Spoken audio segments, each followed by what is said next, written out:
കേരളത്തിൽ 10,000 കോടിയിൽ പരം രൂപയുടെ വികസന പദ്ധതികൾ ഉദ്ഘാടനം ചെയ്ത് പ്രധാനമന്ത്രി നരേന്ദ്രമോദി. ജയ് വികസിത കേരളം എന്ന മുദ്രാവാക്യം ഉയർത്തിയും ഏറ്റുവിളിപ്പിച്ചും പ്രധാനമന്ത്രി.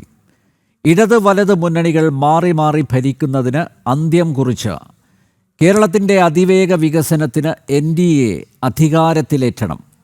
വികസന കേരളത്തിനായുള്ള രൂപരേഖ പങ്കുവയ്ക്കാനാണ് കേരളത്തിലെത്തിയതെന്നും ലോകം കേരളത്തിലേക്ക് എത്തണമെന്നും നരേന്ദ്രമോദി പറഞ്ഞു. ഇരട്ടി വേഗത്തിലുള്ള വികസനം ഉറപ്പാക്കാൻ ഡബിൾ എൻജിൻ സർക്കാരിൻ്റെ ആവശ്യകതയും അനിവാര്യതയും നരേന്ദ്രമോദി ചൂണ്ടിക്കാട്ടി. കേരളത്തിലെ ഇടത് വലത് മുന്നണികൾ വികസന വിരുദ്ധതയിലെന്ന പോലെ അഴിമതിയിലും വർഗീയതയിലും ഒരുപോലെ പങ്കാളികളാണെന്നും പ്രധാനമന്ത്രി കുറ്റപ്പെടുത്തി. NDAയുടെ തെരഞ്ഞെടുപ്പ് പ്രചരണത്തിന് തുടക്കം കുറിച്ച പ്രധാനമന്ത്രി പോർമുഖം തുറന്നിരിക്കുന്നു. കേരളത്തിൽ മാറാത്തത് ഇനി മാറുമോ?